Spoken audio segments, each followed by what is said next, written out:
कर्नाटक में एसआईआर चल रहा है।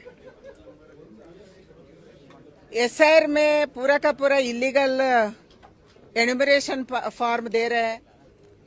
मस्जिद में बैठ के, मदरसा में बैठ के, स्कूल में बैठ के बच्चे उसको फिलअप कर रहे हैं। ऐसे हम कंप्लेंट दिया था। उसके बीच में ही राज्य सरकार परमानेंट रेसिडेंसी कार्ड सर्टिफिकेट देने का एक ऑफिशियली ऑर्डर निकाला। उसका उद्देश्य क्या है?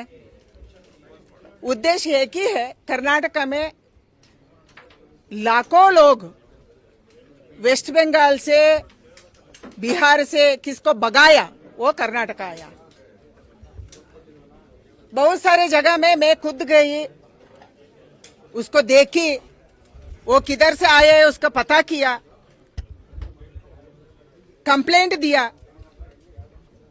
अभी वही लोगों को परमानेंट रेसिडेंसी सर्टिफिकेट ये सरकार दे रहे हैं। राज्य सरकार का एक ही उद्देश्य है, इलीगल लोगों को लीगलाइज करे, कानूनी करे। इसलिए इसको हम विरोध कर रहे हैं। ये सर्टिफिकेट देने वाले कौन है? रेवेन्यू इंस्पेक्टर है। एक छोटा ऑफिसर पीआरसी का सर्टिफिकेट देने वाला है, परमानेंट रेसिडेंस सर्टिफिकेट। कल हमको मैसूर में एक उदाहरण मिला। एनुमरेशन फॉर्म लेने के लिए, देने के लिए भी 50 रुपए, 100 रुपए दे रहे हैं। रिकॉर्डेड है, हमारे पास वीडियो है। ऐसे ही परमानेंट रेसिडेंस सर्टिफिकेट देने के लिए भी पैसा लेके नहीं करते हैं। कौन गारंटी देने वाले हैं? एटलीस्ट इसका अधिकार डीसी को देना था। एंड ये सब कॉन्स्टिट्यूशन का खिलाफ है। कॉन्स्टिट्यूशन आर्टिकल 14 में सिटीजनशिप देने का अधिकार केवल केंद्र सरकार को है। इमिग्रेशन का अधिकार केंद्र सरकार का है।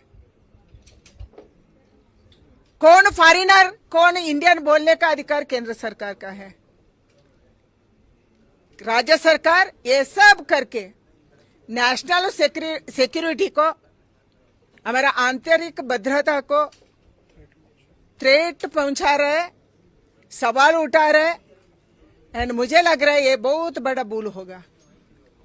कौन कौन बांग्ला से आए हैं, इधर रह रहे, उसको वोटर आईडी देने का, उसको जाति का सर्टिफिकेट देने का, उसको एम्प्लॉयमेंट में उसको इंक्लूड करने का, शिक्षण संस्था में एजुकेशन के लिए ये सर्टिफिकेट यूज करने का, एंड सरकार का अलग अलग स्कीम में इसको यूज करने को ये बात बताया। ये राज्य सरकार का रूल्स है। लाइक एक बार परमानेंट रेसिडेंशियल सर्टिफिकेट मिला तो उसका सब में इंक्लूड होगा। वोटर आईडी भी बनेगा, स्कॉलरशिप भी मिलेगा, एडमिशन भी होगा, एम्प्लॉयमेंट में रिजर्वेशन भी मिलेगा।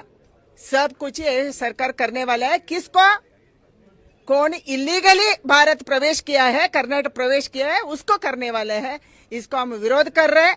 तुरंत ही पीआरसी को अभी भी, वही भी कब बना रहे? ये एसआईआर का बीच में क्या उद्देश्य है?